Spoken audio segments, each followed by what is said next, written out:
friends, welcome to PS மதுரைக்காரங்க சமையல். இன்னைக்கு நம்ம சேனல்ல பாவக்காய் வச்சு ஒரு அருமையான வறுவல் ரெசிபி தான் இன்னைக்கு வீடியோல நான் உங்களோட ஷேர் பண்ணிக்க போறேன். இது வரைக்கும் நீங்க இந்த மெத்தட்ல ட்ரை பண்ணது இல்லைன்னா கண்டிப்பா ஒரு தடவை ட்ரை பண்ணி பாருங்க. பாவக்காய் வீட்டில் பிடிக்கலன்னு சொல்றவங்க கூட ரொம்ப என்ஜாய் பண்ணி சாப்பிடுவாங்க. அந்த அளவுக்கு டேஸ்டியா இருக்கும்.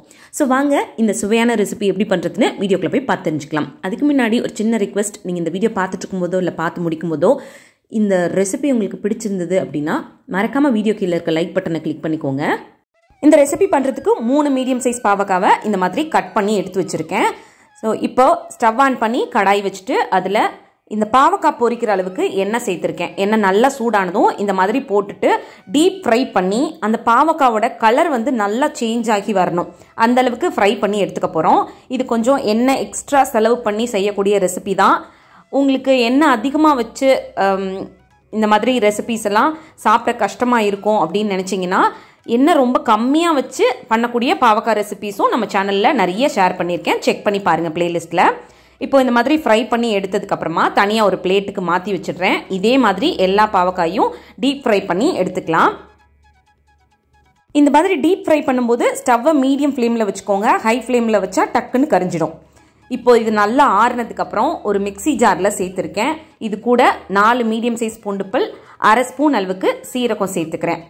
இது கூடவே 1/2 ஸ்பூன் அளவுக்கு மஞ்சள் தூள் சேர்த்துக்கிறேன். 1/2 ஸ்பூன் அளவுக்கு மிளகாத்தூள், இந்த ரெசிபிக்கு தேவையான அளவு உப்பு சேர்த்துக்கிறேன். உங்களுக்கு காரம் எவ்வளோ தேவைப்படுதோ அதுக்கு தகுந்த மாதிரி மிளகாத்தூளோட அளவை பார்த்து சேர்த்துக்கோங்க. இது கூட 3 ஸ்பூன் அளவுக்கு நிலக்கடலை, வறுத்த நிலக்கடலை வந்து சேர்த்துக்கிறேன். கடையில் நீங்கள் வறுத்த நிலக்கடலையாக வாங்கினாலும் ஒரு தடவை ஃப்ரை பண்ணிவிட்டு சேர்த்துக்கோங்க. கூடவே ஒரு கொத்து கருவேப்பிலை சேர்த்து இப்போ இதை கொஞ்சம் கொரப்பாக அரைச்சி எடுத்துக்க போகிறோம். பாருங்கள், இந்த மாதிரி அரைச்சி எடுத்துக்கணும். ரொம்ப நைஸாகவும் அரைக்கக்கூடாது. இப்போது கடாயில் 1 ஸ்பூன் அளவுக்கு மட்டும் எண்ணெய் சேர்த்துக்கிறோம். எண்ணெய் நல்லா சூடானதுமே 1 ஸ்பூன் அளவுக்கு கடுகு உளுந்து சேர்த்துக்கிறேன். கூடவே 2 மிளகாய் வத்தல், இதை வந்து தாளித்து விட்டுக்க போகிறோம். இப்போ இது கூட ஒரு மீடியம் சைஸ் பெரிய வெங்காயம் இருக்கு இல்லையா, அது இந்த மாதிரி நீளமாக நறுக்கிட்டு சேர்த்துக்கிறேன். இந்த வெங்காயம் வந்து பச்சை வாசனை போக வதங்கினா போதும், அந்த அளவுக்கு வதக்கி எடுத்துக்க போகிறோம். ஒரு சிலருக்கு நல்ல பொன்னிறமாக வதங்கினா பிடிக்கும் அப்படின்னா அந்த மாதிரியும் வதக்கிட்டு சேர்த்துக்கலாம். இப்போது நம்ம அரைச்சி எடுத்து வச்சுருக்க அந்த பாவக்காவை வந்து இதில் சேர்த்துற போகிறோம். சேர்த்துட்டு நல்லா ஒரு 5 நிமிஷம் மட்டும் அந்த எண்ணெயிலே கிளறி விட்டுக்க போகிறோம். ஏன்னா மிளகாய் பொடி, மஞ்சள் தூள்லாம் அப்படியே நம்ம பச்சையாக தானே சேர்த்துருக்கோம். ஸோ அதனால இந்த எண்ணெயில் விட்டு லைட்டாக வதக்கும் பொழுது அந்த பச்சை வாசனையெல்லாம் போயிடும்.